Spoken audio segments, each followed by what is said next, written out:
All right, welcome back to Say Again Your Last podcast. As always, I'm Joel and he's Dylan, and yeah, we're we've been really appreciating all the support we've been getting, guys. Everybody's been looking at our reels. We've been getting a decent amount of streams for how we've just started out on YouTube. So, not to sound like every other YouTuber, every other goofy podcaster, but hit that like and subscribe button, share with your friends, dude. all that bullshit. Heck yeah. So I think today is going to be our first pretty current current events and sort of centered episode. Right, this is the first time we're getting into geopolitical stuff, and the first time we're getting into sharing our own viewpoints on these kinds of things. Yo, Yep. it's not important. Alright. Sorry, guys, that was unprofessional. Yeah. We're gonna get As if- fired as by if- the studio now. As if the sleeveless shirts weren't unprofessional. Yeah. Yeah. The network's gonna fire us for that, not the sleeveless shirts, and not doing this entirely off the dome. Yeah. But yeah, so today, if you've already read the title, we're talking about the new National Defense Authorization Act for 2027, and specifically Section 219, which covers the integration of Israeli and American technology, training, and assets. Yeah. Yep. So that's been a pretty hot button issue lately. I've seen a lot of people talk about it. We've both seen a lot of people talk about it. We've talked about it with each other and with people around us, and it's one of those issues that seems to like buzz a lot because it's in the news cycle, but I don't know if that many people have actually like gone and read what it entails, right? Right. So we're putting this out there just to not only like have the conversation of what we think of it and what our viewpoints are on it and the various things that fall under Section 219, but also just a little bit of information out there for people who either don't have the time or suck at reading or just haven't gotten the chance to go and look at the actual document itself yet. Yeah. Well, real quick, it is like you said, a hot button issue. But the thing is, it's kind of getting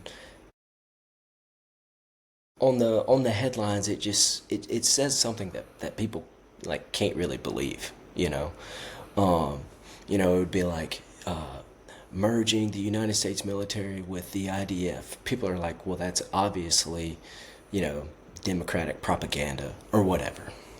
And so people aren't really talking about it enough, and they don't feel like they need to look into it because on the surface, it's getting presented to something that's unbelievable. You know what I'm saying? But it is. Like, it's real, and we just want to tell you guys, what it actually says and what we think about it. Like, we're not here to hate on nothing or anything like that, but that's what we do. We're just two guys. We have normal conversations. We're pretty in touch with what's going on around the world, around the country, and not that that's what this podcast is going to be all about, but if you guys do watch us, like, we want to share our opinions with you guys and kind of create a larger discussion about things that are going on. So yeah. And we'll never like come at you sideways for disagreeing with us. Like, you're your own human, and you have your own opinions and experiences that shape those opinions, right? So if you guys disagree with something we say or have a different viewpoint or perspective on anything about this, then please feel free to like let us know.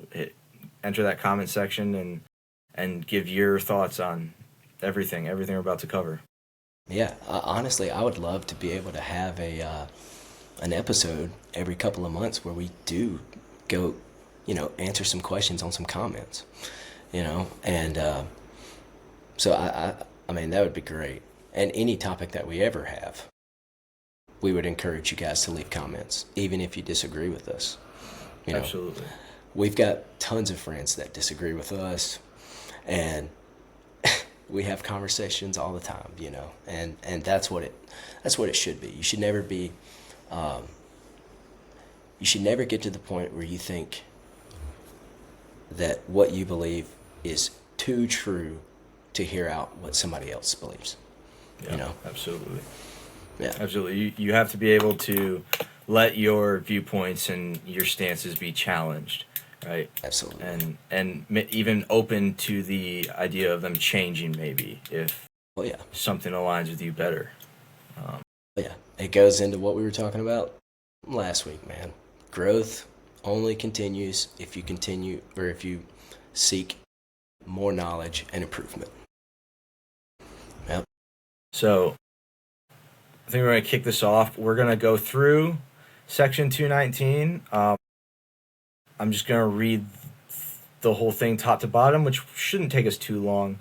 And then we will get a little deeper into it and talk about maybe individual parts of it, or what our viewpoints on the entire thing is. And yeah, we'll just have our conversation like we always do. Hey, and before we start, I want to say this. If this video gets taken down, which is a possibility, it kind of it's furthermore proof that censorship is real, you know, and because we're just two guys, we get 10 to 15 to 20 views on some of our videos, some likes, whatever, you know, we're not changing the world with our podcast yet. You know, there's people that can talk about this that have a huge audience, but they're too big to get taken down, and so people can brush those off as crazy people, right? I mean, I don't think I'm crazy. I don't think Joel's crazy. You know, so if this video gets taken down, it is proof that censorship is real, and we hope that it doesn't. But either way, we're going to tell you guys how we feel about it, so let's do it. Yeah, so right now, NDAA 2027 is going through Congress. I think it's passed the House, and it's going to Senate next. I think it just got voted on in the Senate. It did? It's already in the Senate. So the Senate is voting on it right now. And the NDAA, they have one every year. Yeah. They have one every year. It's pretty much like the overall expenditure of the military. And just one extra piece about this NDAA, it's like $1.15 trillion spending bill. So it's something that gets brought up every year. Yeah, this is the first one I've heard break into the news cycle, at least the common news cycle, in a while. So, but like you said, it happens every year. It's kind of just laying out what the Department of Defense plans to do with its money over the course of the next year. This thing has so many sections, but we're going to go ahead and jump right into it with Section 219, which is titled United States-Israel Defense Technology Cooperation Initiative. All right. So, we have, I guess I'd call this a subsection. Subsection A is the establishment of this initiative. The Secretary of Defense shall designate an executive agent, as such term is defined in Department of Defense Directive 5101.01, responsible for synchronizing cooperative efforts between the United States and Israel to expand and accelerate bilateral defense technology research, development, testing, evaluation, integration, and industrial cooperation by 1. Identifying jointly developed or Israeli origin technologies with operational utility for potential integration into United States systems and programs of record. Basically, it's just saying getting more Israeli technology into the United States' current cycle of use, or within the current systems we already have in the United States. 2, ensuring collaborative research initiatives involving government, private sector, and academic institutions in the United States and Israel is done in a manner that protects sensitive technology and information and the national security interests of the United States and Israel. 3, facilitating the transition of technologies from research and development into procurement and acquisition pathways. So essentially, that is just turning something from being an experiment into a product, right? They've done all the testing with this thing. Okay, now let's roll it out, sort of thing.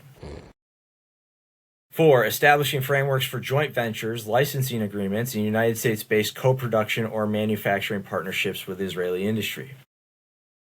5, coordinating with relevant Department of Defense components, including the Irregular Warfare Technical Support Directorate, Capability and Innovation Divisions, the Undersecretary of Defense for Research and Engineering, the Defense Innovation Unit, the United States Israeli Operations Technology Working Group, the Defense Advanced Research Projects Agency, aka DARPA, the Missile Defense Agency, the United States Space Command, the military departments, and other Department of Defense entities as appropriate to align efforts and avoid duplication.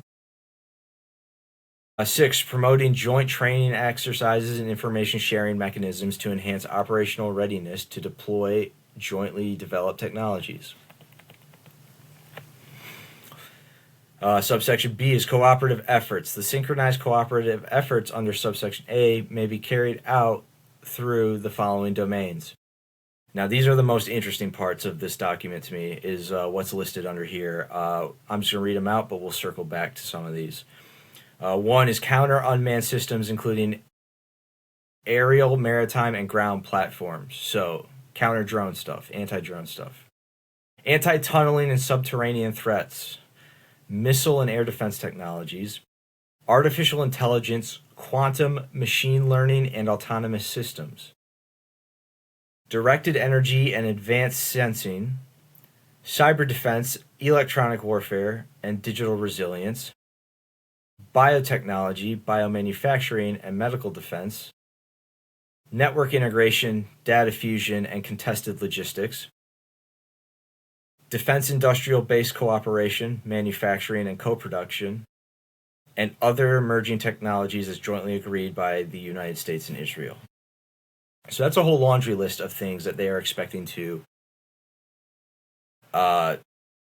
cooperate on between the U.S. and Israel. And like I said, we'll circle back to some of those because a few of them have very interesting implications, especially at a higher level and on a conspiratorial level. Mm-hmm. Subsection C, activities in coordination with other federal departments and agencies. The Secretary of Defense shall coordinate activities as appropriate with the Secretary of State, the Secretary of Commerce, and the heads of other relevant federal departments and agencies to ensure consistency with existing laws and regulations. Basically, they're gonna... that idea is that they just want to make sure they can fit everything into either loopholes or avoid overtly breaking any laws in this process.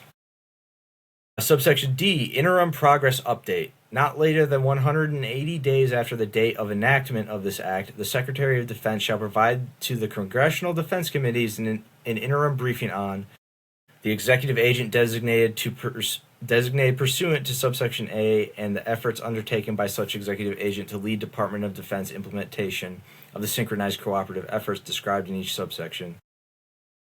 2, the status of coordination department-wide with Israeli counterparts.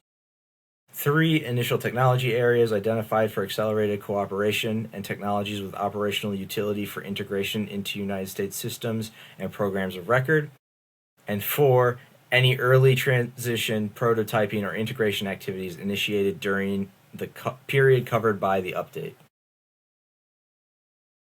Subsection E, an annual report not later than 1 year after the date of enactment of this act and annually thereafter until 2030, the Secretary of Defense shall submit to the Congressional Defense Committees a report on implementation of the cooperative efforts described in subsection A.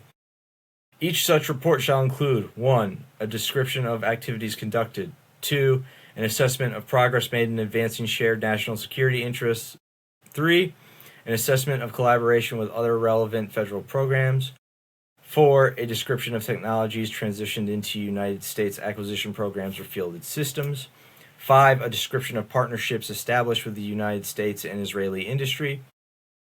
And 6. Recommendations for future opportunities to promote the long-term integration of joint capabilities between the United States and Israel. Subsection F is form. Each report required under subsection E shall be submitted in unclassified form and may include a classified annex.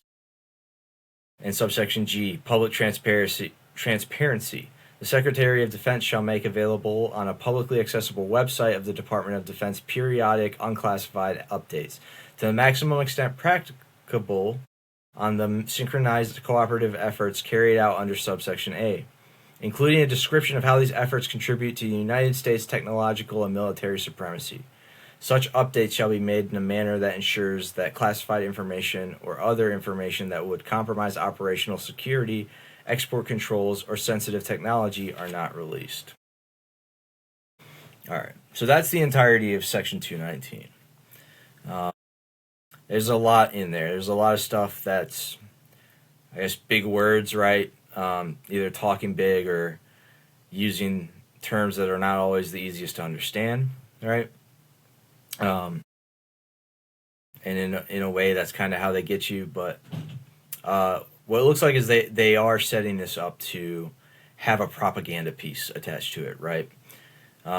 Especially with that last part about the public transparency. It seems like they're going to have the recruiting poster kind of thing, you know, where all the cool side of what they're doing is shown as a benefit for the United States military capabilities. That's kind of how they. That's kind of how. If you say a broad statement, and this is pretty much with any bill or law that gets passed, if you say a broad statement, there are a handful of things that fall under that umbrella, you know, and so, the public transparency portion of it. They said that there would be annual reports of progress being made to further our national defense. What was the word? To further national security interest, right? Okay, that's a broad statement, you know, and just above that, they were talking about, you know, what would be considered classified and what would be considered unclassified, depending on how it relates to what's going on. Well,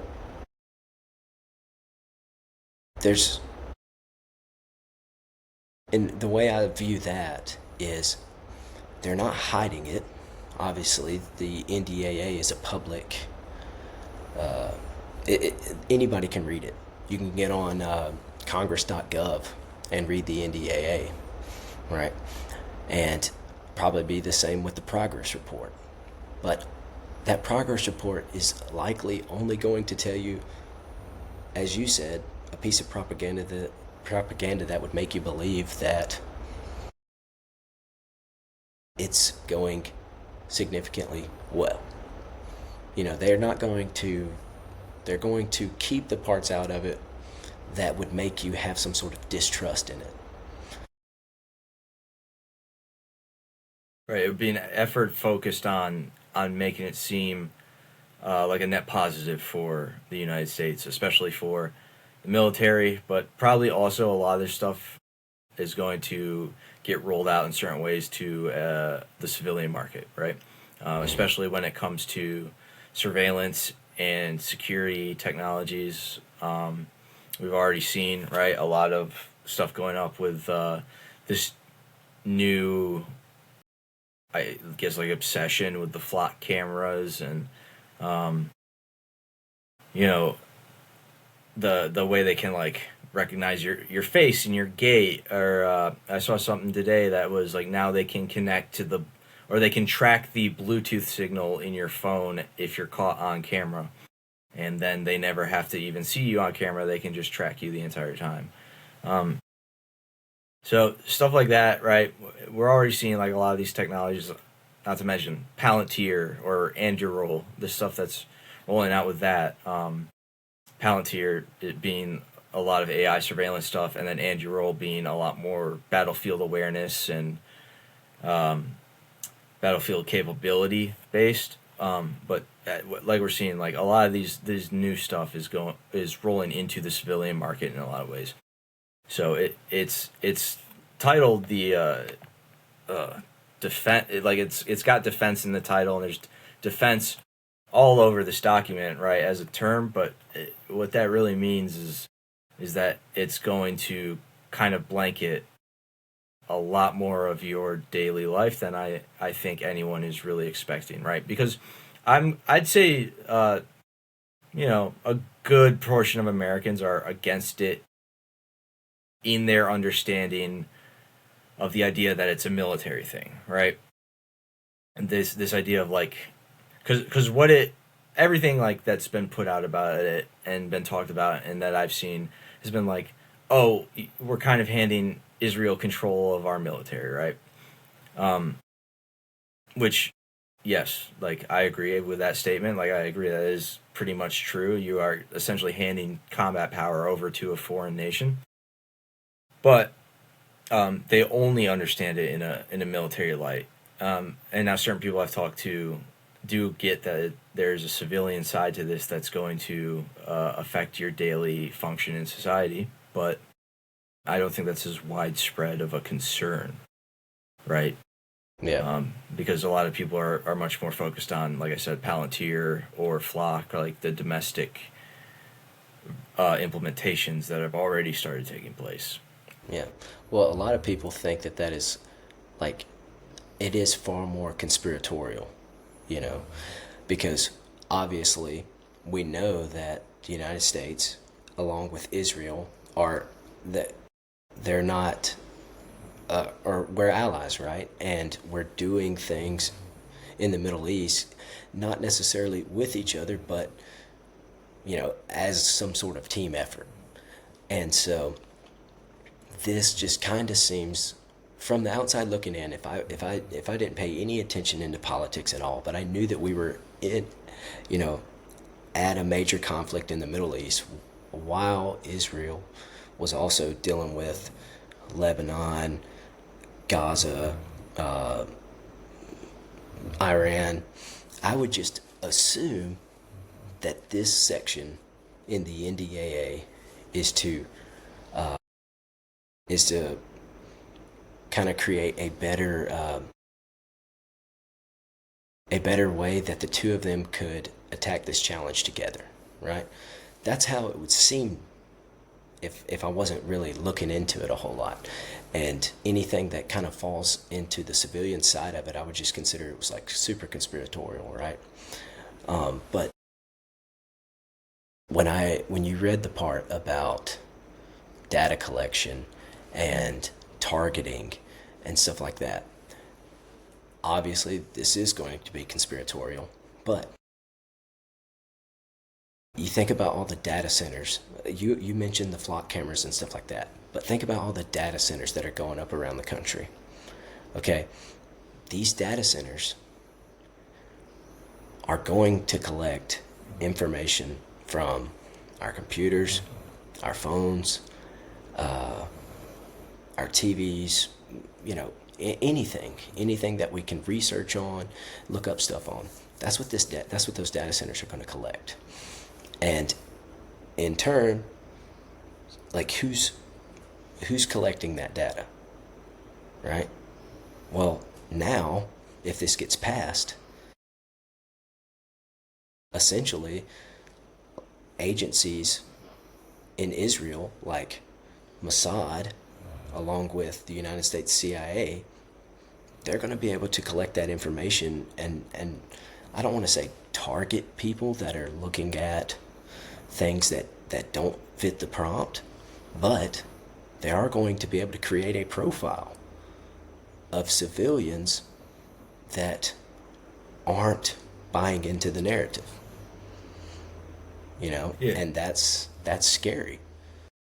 You're looking at for all those of you who have seen Minority Report, which is a solid sci-fi movie, but the concept is that the police departments the police departments arrest people based on they have three psychics who can tell the future or can see possible futures, and they arrest people before they commit the crime in order to prevent the crime from ever happening, right? But these are people who haven't done anything; they're completely innocent. You're looking at a situation like straight out of that, where you're developing this profile, this idea, and now like if it comes down to it, like maybe they need an example, or maybe they think there's some kind of danger.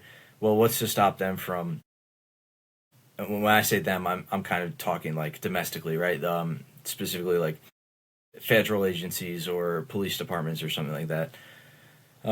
What's to stop them from swooping in and snatching up like several people in one city or one town that fit this profile that's been made based on all the data collection? And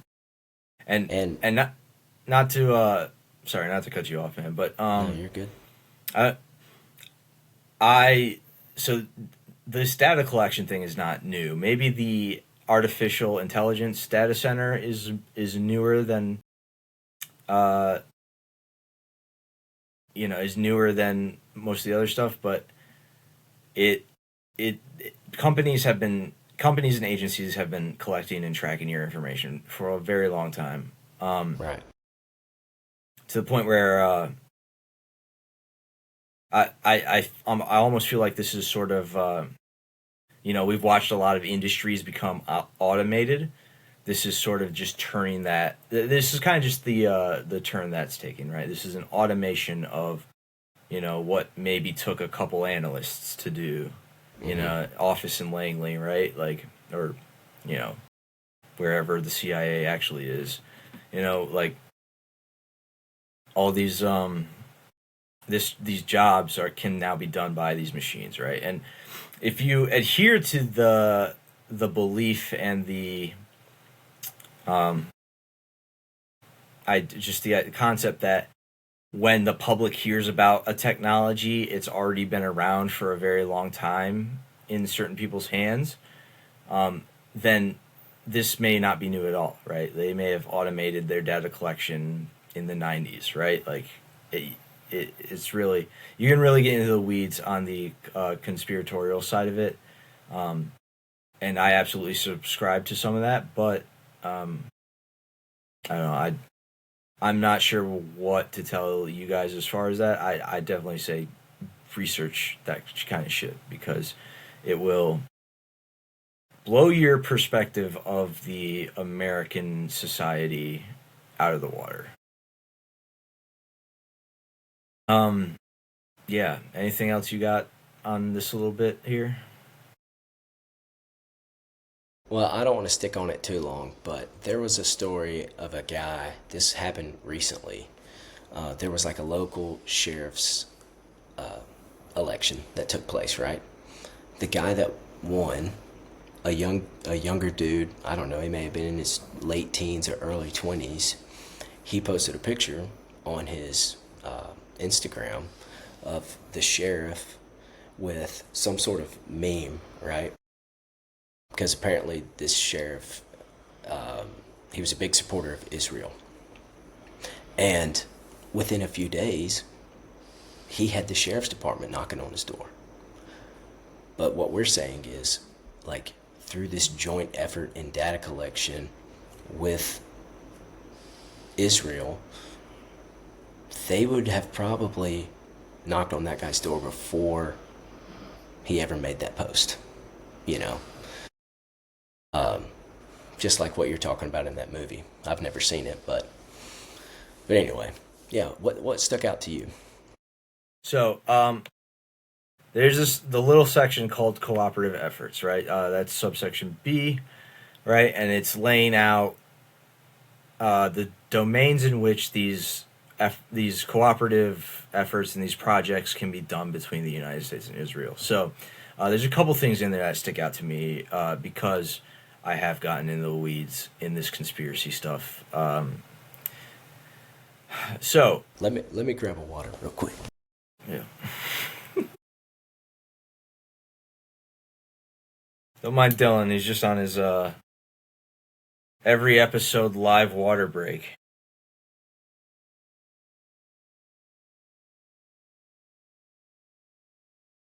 I know I can't hear you at all. Yeah. We can start a bet with the chat. Like, at what time in the episode do they think Dylan's going to take a water break? Yeah. How long can this episode go before Dylan gets up for water? I also grabbed the smallest cup ever, so it might not be the only one I take. Yeah. All right, go ahead. Anyways, jumping into this, right? Counter unmanned systems, right? We've noticed a massive increase in the amount of drones that can be deployed by individual units on the ground in Ukraine, in Gaza.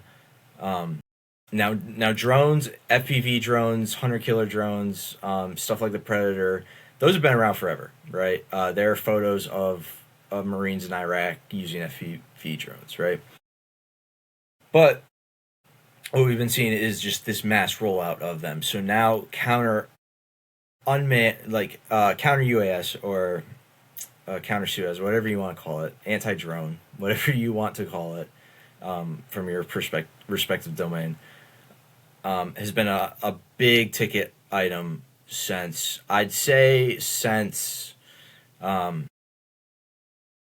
Russia hit Ukraine. What now? 4 years ago? I think it was 5 years ago. Five years ago almost. It was like February of 2021, I think.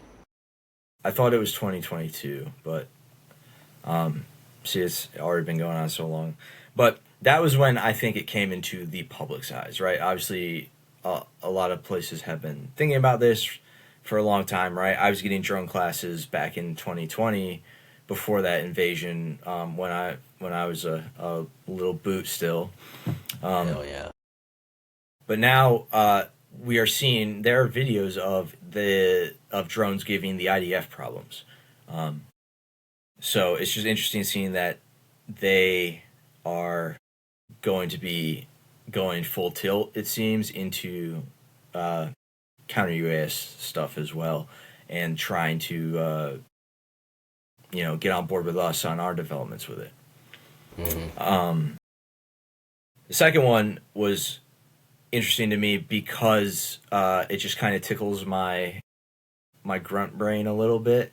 But anti-tunneling and subterranean threats. Now, subterranean warfare, I personally think, is a massive blind spot when it comes to at least the Marine Corps infantry that I served in. I've been out almost a year now, and they might have focused on it, but the subterranean aspect, it felt like, was always neglected, and it, even by myself and my peers, just it wasn't really thought of, right? People always talked about, land stuff, urban warfare and regular squad attacks, just patrolling, dealing with aircraft, right? And even drones, amphibious stuff. All these different factors that came in and were talked about and you were made aware of, all factored into like your considerations of your mission, right? But subterranean warfare was never really explored, and I think that it's interesting that they are publicly putting out that that's going to become a focus now. Again, that is something that's giving the IDF trouble in Gaza, is the tunnels underneath the streets, right? But as we kind of like keep evolving our view of urban combat, I think the subterranean factor, the tunnels and sewers and service lines and subways and all the shit that we might take for granted in a Western nation like America, as just part of a city. When you turn that city into a war zone, like that is going to be a nightmarish side of it, right? And urban combat is already one of the deadliest versions of warfare, right? Like, I think it's the line that's always touted is Mout has 80% casualty rate, right?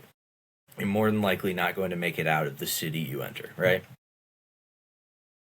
But it just struck me there, like, wow, like it's been mentioned offhand here and there a few times, but like the idea of having to fight underground is a whole new level of, I'd say probably shit show, you know, because there's so many different factors. Partially, like the lack of ambient light is probably one of the biggest factors to me, because it means your nods aren't going to be so great down there. So like, what's the alternative? It might end up with us going back to tunnel rats with a flashlight and a pistol, and we're just creeping around the sewers looking for the enemy. But see, but dude, here's the thing, like, that particular part of it, who does that benefit? It obviously, at least right now, only benefits Israel. right, it is directly benefiting Israel because of the things they have to face right now. Yeah. So it's like, if I was just the average American person, and I just happen to, take some time to read Section 219, and I looked at that, I'd be like, why does the money, $1.15 trillion, like, why is this portion of that money going towards, tunnel warfare and subterranean warfare? It's like, how does that, how can the American, like, let's just say, if we could dial that one section down into a dollar amount per United States citizen, and they were holding it in their hand, and they said, well, how does my hard-earned money get put into that? Yeah. They would probably be like, what the hell? Right. And I'm not saying that that's not something that, the United States military couldn't train on, but with with what we've got going on right now with our military, what portion of that section would benefit both countries?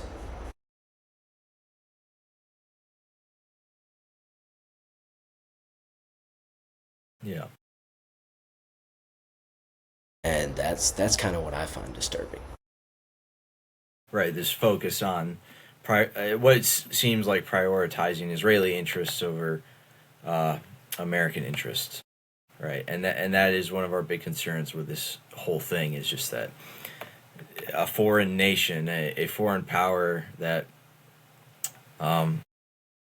we have historically had disagreements with on certain aspects and spheres of the strategic layer and the tactical layer, is being prioritized over our own, over domestic interests. Absolutely, it's a disturbing implication. All right. The next one is missile and air defense technologies. That's fine. I mean, not fine. I'm not excusing it, but that is to be expected. Everybody's scared of the rockets coming over. Everybody wants to get better at defending against them.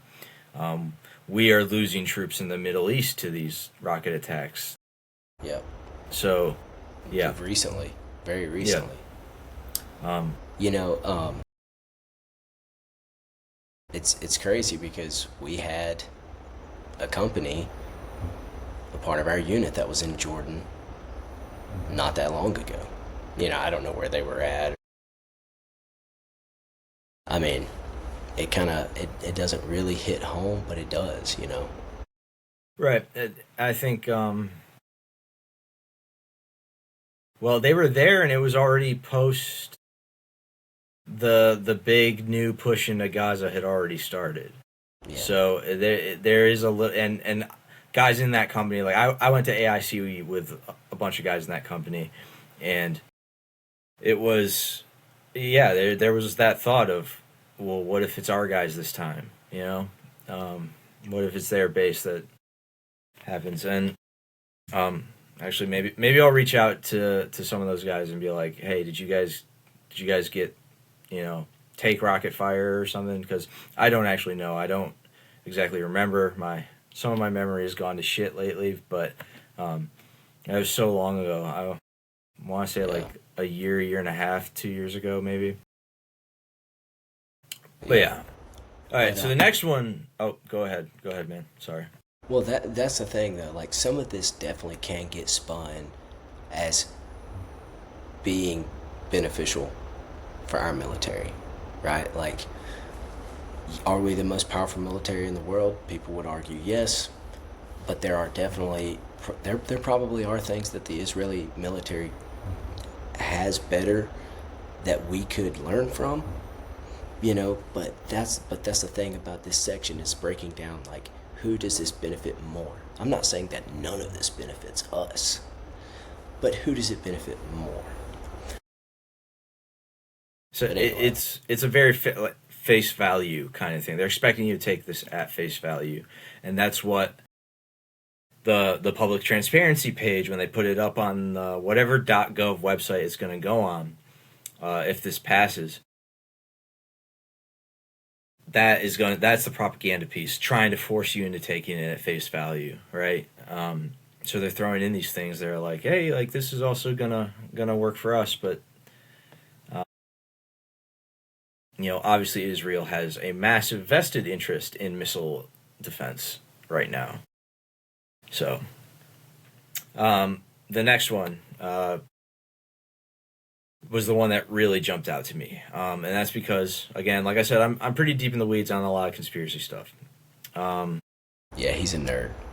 yep, exactly.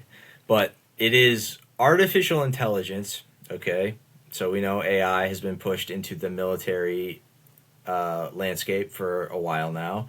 But then the next couple terms in this sentence are the ones that leap out to me, and they are quantum, comma, machine learning, and autonomous systems. So I'm gonna get a little nerdy here.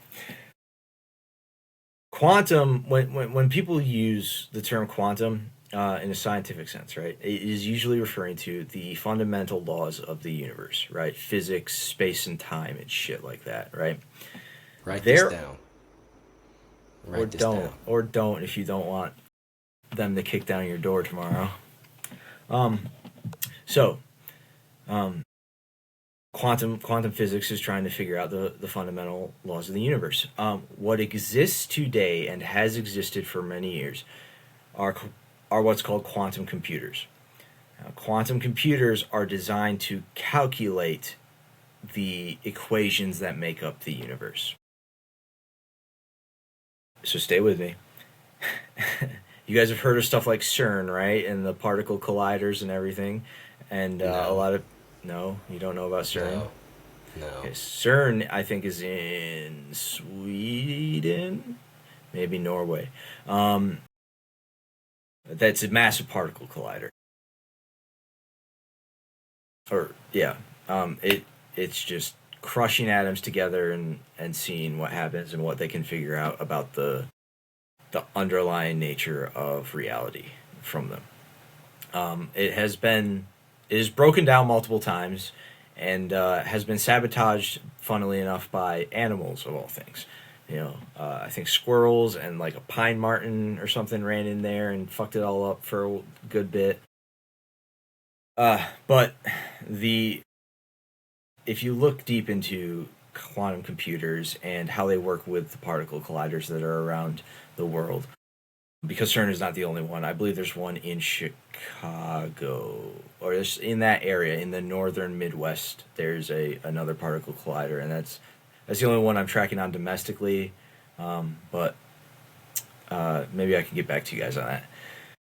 Either way, there is, if you do your research into quantum computers and quantum physics, there is evidence that the existence of quantum computers in conjunction with particle colliders is rewriting reality, is changing events within space and time. Now, I don't want to like point to any specific things, right? But legitimately, like, if that is true, which please do your own research. I personally believe it is true, but please do your own research into it and don't take my word for it.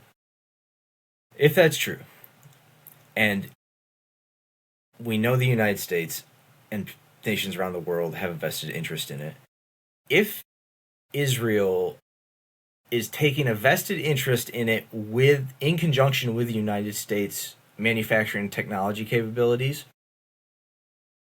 legitimately that could spell apocalyptic, implications for the entire world and maybe the universe as we know it. Not to fearmonger or anything, but like it's very scary shit to get into the weeds of. So that jumped out to me immediately because I was like, that's a big fucking thing to throw in a national defense document, Well, dude, obviously, if anybody's listening to this, they want to know how. Like, I want to know how. How? How? How could it bring forth an apocalyptic?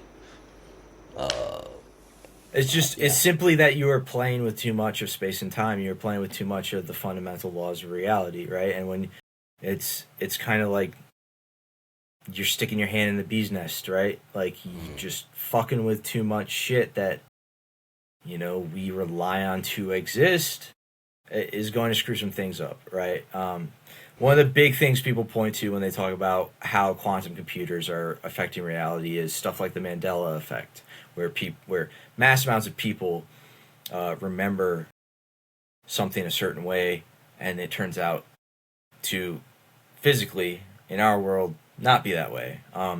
These are things like silly things like the Berenstain Bears, right? Or the Fruit of the Loom tag, which absolutely used to have the cornucopia on it, but even though they claim that it never did. But yeah, those are like little changes that people notice. And again, there's all kinds of sort of other explanations you could point to. That would probably be getting into like psychological and mystical stuff that is not the subject of this episode, but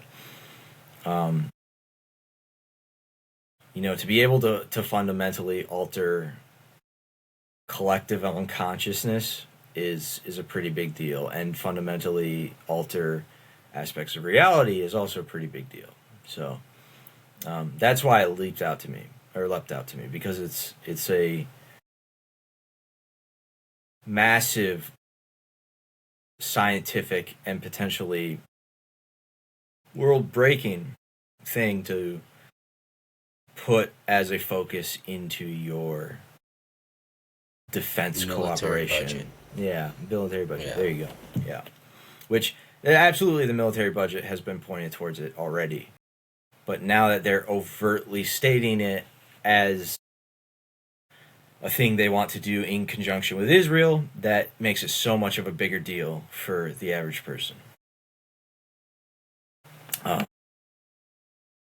So, the other parts of that one were machine learning and autonomous systems. So, we've been working on the Terminators for a long time, right? You've seen Boston Dynamics and all of them like trying to do the autonomous thinking robots that can act as pack mules or gun drones or whatever or what have you to kind of augment our combat capability and maybe save some of the wear and tear on the average grunt, or save lives by being the point man. Like I think China has released videos of them using a dog type drone as a point man when they start clearing buildings. I don't know how far along. Yeah, again, this is one of those things where it's like this could absolutely benefit the average infantry platoon to have a little dog with a gun on it that they can either take control of or can move on its own and use that to clear rooms without risking actual lives in the moment or unnecessarily risking lives at certain points, right? But again, like, we've all seen the videos of them trying to make them bipedal, trying to get it to where I believe the end point of it is to getting it to where it can be the actual boots on the ground are machines, which that would be scary because, like, we all know the Terminator story, right? Like, once you try to do that, like, now you're kind of taking control of your combat power out of the hands of the human being, which I personally believe, like, if there's anything to be salvaged out of a war, it requires a human element. It requires the capability that a thinking, breathing human does, and also like to conduct it well. Right. I know some of you might, and morally. Yeah. Like, yes. Right. Like, yes. Absolutely. Well, even something came out a couple months ago about some of the targeting. Like, they were using AI for some of these targets in Iran, right? And, on day one, that middle school that had a bunch of young Iranian girls in there, if some sort of artificial intelligence targeting something was used when picking out those targets, that's a big deal, and stuff like this, to like take the combat power out of man and give it to a machine. Well, then, as you said, you're taking out the human element. So whereas if you or I busted it into a room and not everybody in the building was combative, you and I would have some sort of morale or moral compass that would guide our decisions that we make at that point. So a human has judgment, right? Yes, like a human makes the decision, right? And like, yes, I know all of us have experienced that boot who's a little too jumpy, or I mean, they might not even have been a boot. It could be a dog shit senior who is a little too jumpy, or the ones who are a little too crazy. They're like psychos. They just want to kill everything. But if you still have like the other humans around them that are able to rein that shit in for the most part, and if you were to replace that with an entirely machine element, you wouldn't have that. And as we know, machines are flawed, right? How many of you have cars with backup cameras that don't fucking work, or like some of them have like danger senses that get fucked up because of the weather, right?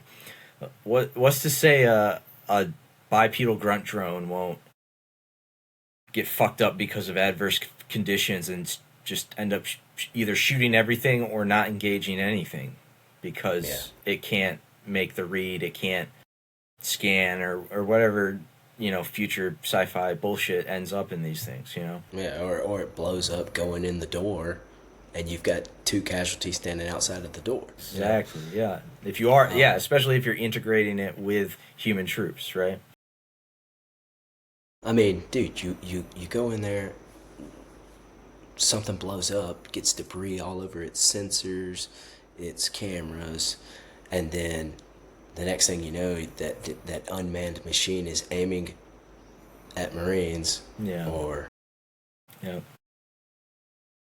Yeah, like, no, exactly, right? Like, there's that scenario of you frag a room and the machine's in first, and because of all the dust and shit that got kicked up or whatever, it can't identify a camouflage pattern anymore, so it doesn't recognize Marpat and shoots you because you have a weapon. You know, I've said this a few times during this episode already, but it's a nightmare scenario, and you're just opening the door to a worse situation, right? So, and like we were saying, everything's painted like it'll benefit us too.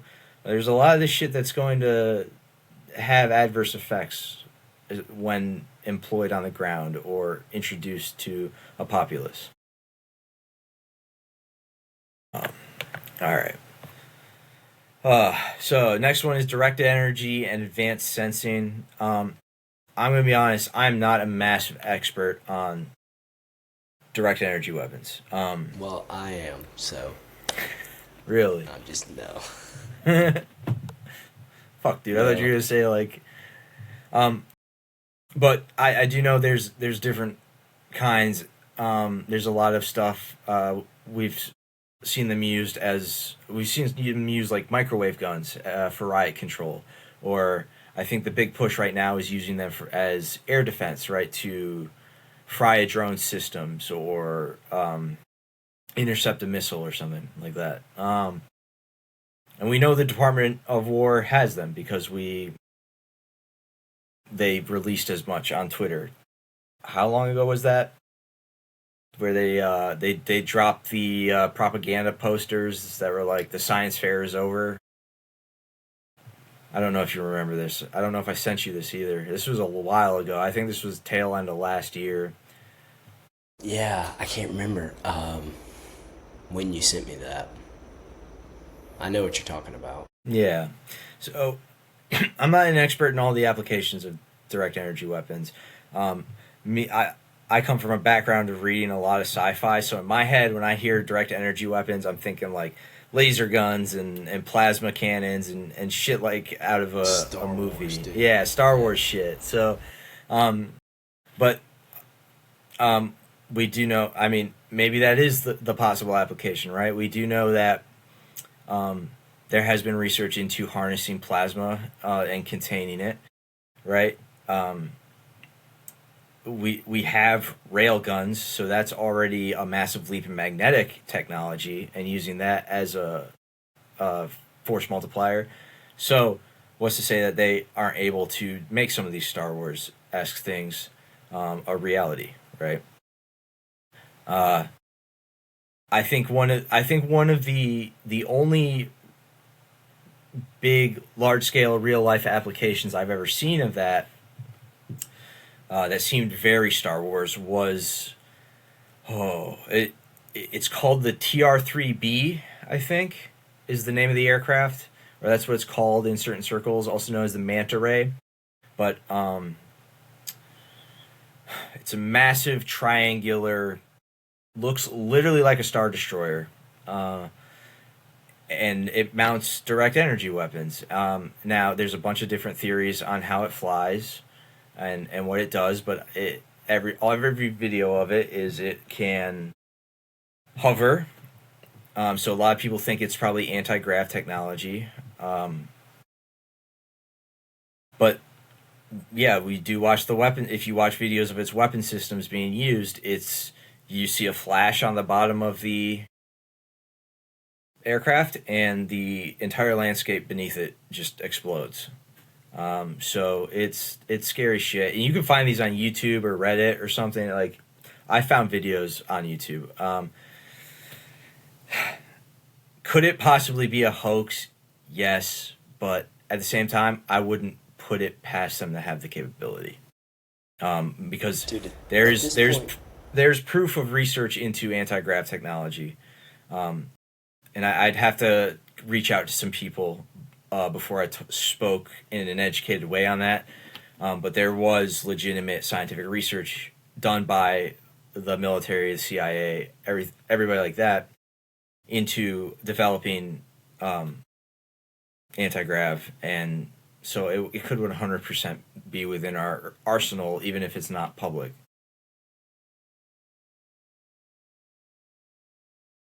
Yeah, I know. Now I sound like a whack job, guys. I'm sorry. Bro, this guy's nuts. fucking Rush Limbaugh's reincarnation over here. Well, is there any other ones that stuck out to you?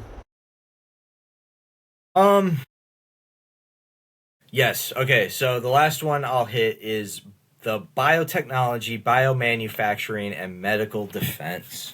So, uh, we have we have evidence of. I mean, we all went through COVID, right? That is more or less confirmed to have been a biological weapon, right? Uh, Even in the public spotlight, there's now, like, I 100% believe it's a biological weapon, but that, like, even in the public eye, it has been more or less confirmed that it was. And the idea of that being, like, the possibilities in my head are limitless, right? Like, everything you could be, this could apply for everything from viruses to super soldier projects, right? I mean, hell, we just got the announcement the other day that they're approving TRT for use in troops. Yeah, so um, it could be like that. Could be absolutely a gateway for all kinds of different medical experimentation. Even more so than whatever we were subjected to, in boot camp or throughout the course of our careers, getting shots and all kinds of shit, the COVID vaccine. Um, there's long time been talk of a deep state or different organizations developing chimera organisms, right? Which is crossbreeding or using genetic material from different organisms to create a hybrid or add traits to a phenotype. I don't know if that's the right word, but, like, basically the physical expression of different traits from different organisms can be combined into one single creature. Um, uh, there's, I mean, hell, we know that you can create life on your own because all this weird Russian dudes who created the homunculus shit in their backyard, in their basements, right? Um, so it can run the gamut of literally anything, and the end results will probably never be good, right? Maybe they're working on coding a virus to a certain genetic profile, right? That would maybe track with what we've seen in Gaza, with what Israel seems to want to do to the Palestinians. Um, and that could maybe track with the surveillance stuff too, right? If maybe you don't ever have to send a hitter to a guy's door, you can just expose him to this virus or have an autonomous device deliver this virus that's coded to his genetic profile, and he's dead in a couple days, something like that. Um, and then the part that says medical defense has me thinking, are they maybe developing sort of antidotes or inoculations against something like that for certain people, right? So maybe, I don't know, if you wanted to drop a plague in a city, but you didn't want your troops to get hurt by it when they went to mop up, you would inoculate them against whatever this new designer virus is, and they'd be able to march through the streets just fine, just picking off the stragglers.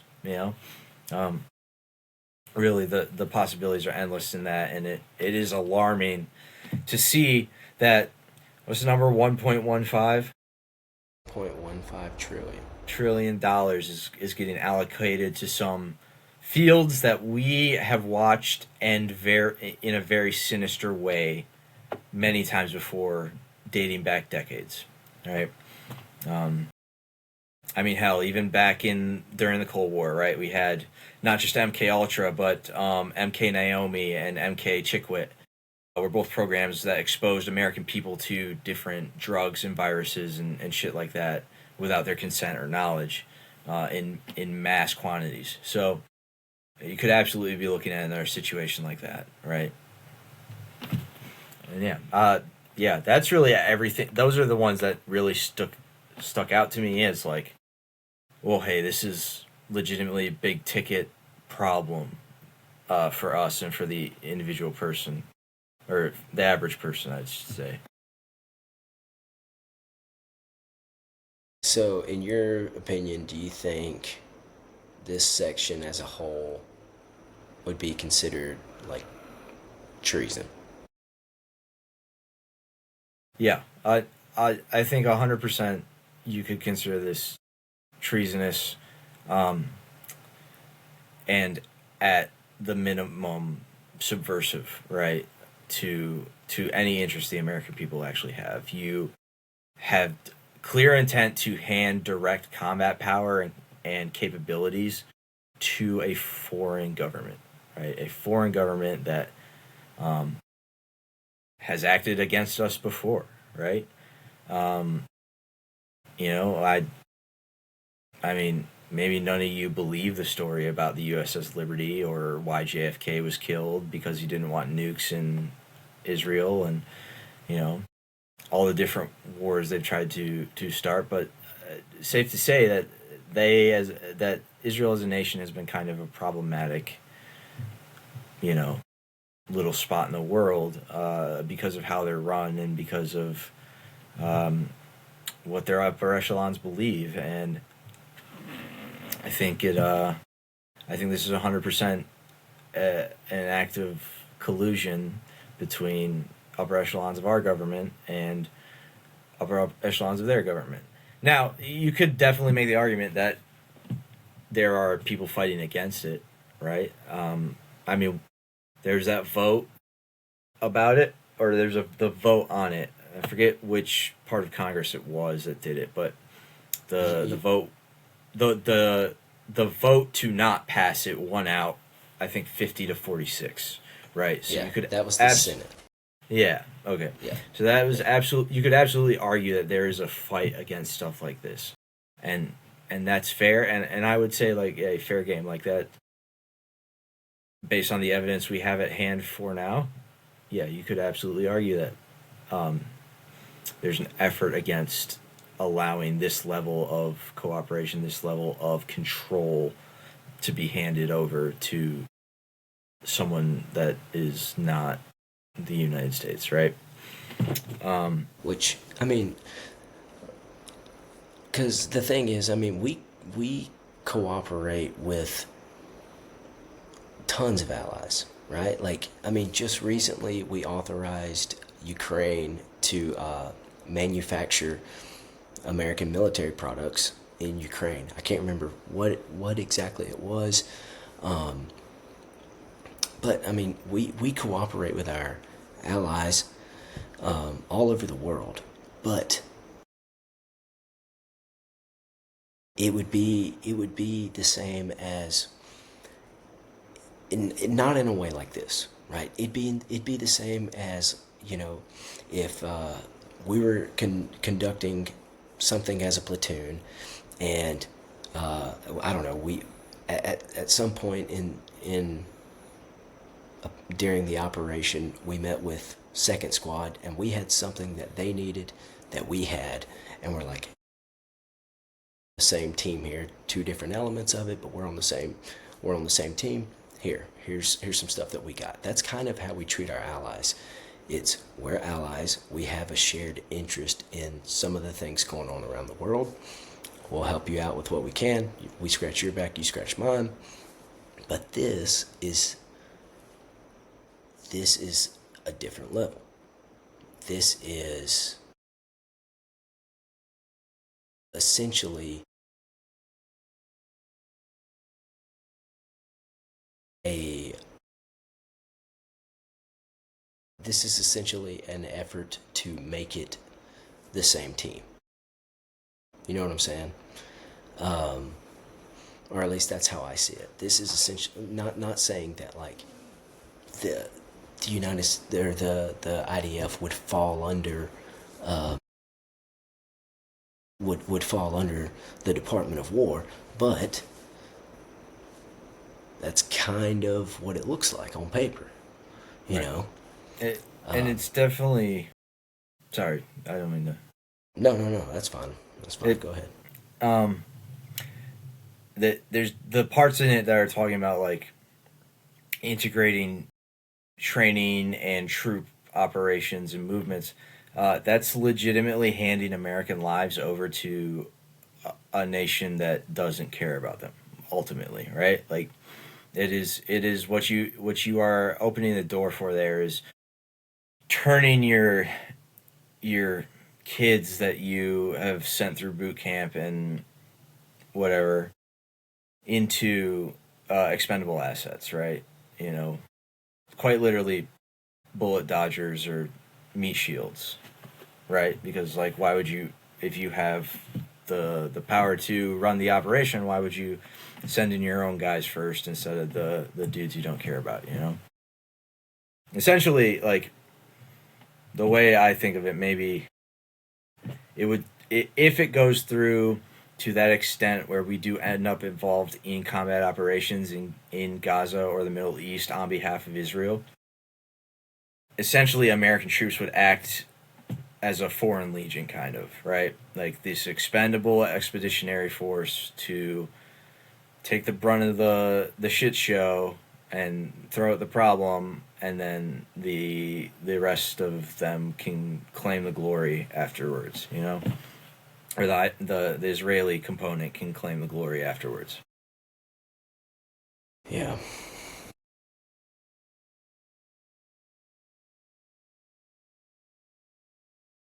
It's just hard to believe that something like this, uh,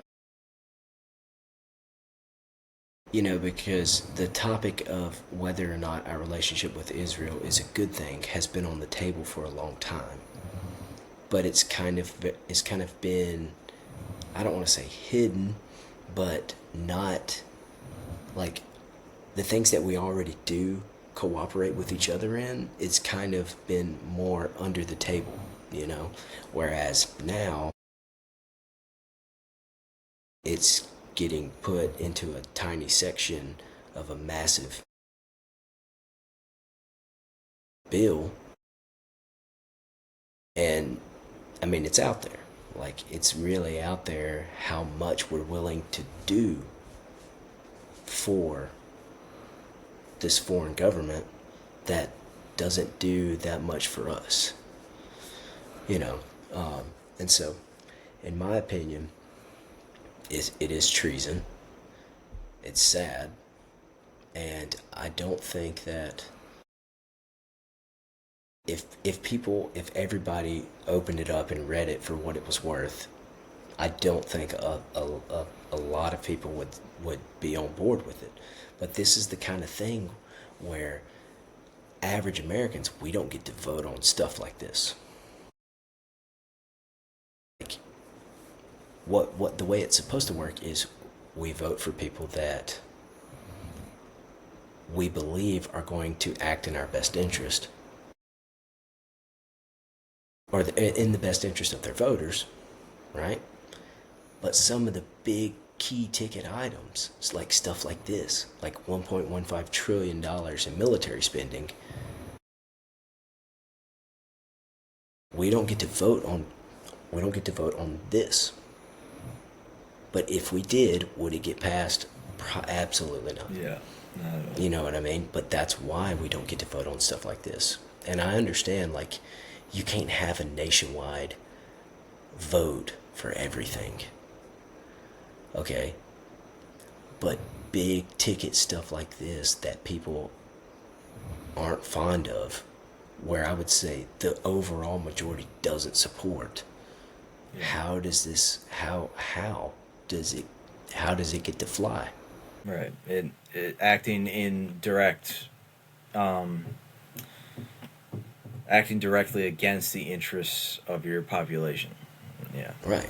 It's, Like, all the it's people a that, it's a complete like mishandling of government responsibility and the supposed trust that's supposed to exist between people and their governments, especially in the style of government we claim to have, right? This idea of the congressional republic, or whatever the official term is for it, right? Where we're supposed to have representatives that actually represent us. Yeah, it runs completely counter to all American principles. Everything that I at least believe, like, the nation was founded to live off of. And, arguably even back then, like, they didn't have our best interests in mind, but, like, it has just become so apparent, and they've gotten people to be so apathetic about it that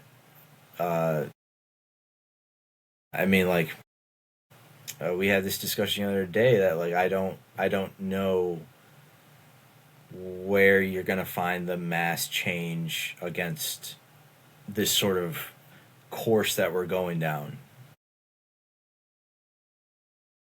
Yeah, man.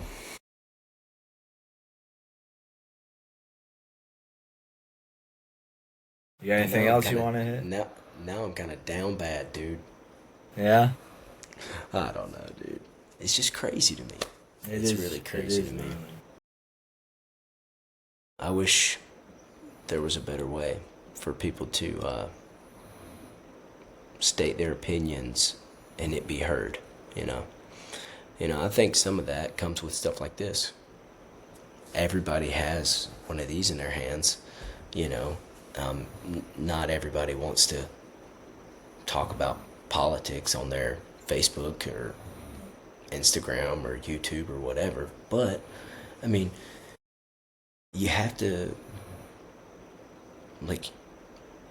this kind of sounds corny, but people say, like, your biggest voice as a citizen is your biggest tool as a citizen is your voice, and when something like this comes up,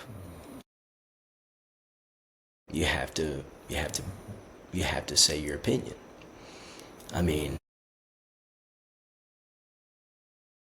People are doing this on a local level. Like, they don't want, if they don't want data centers in their community or whatever, like, they would go out.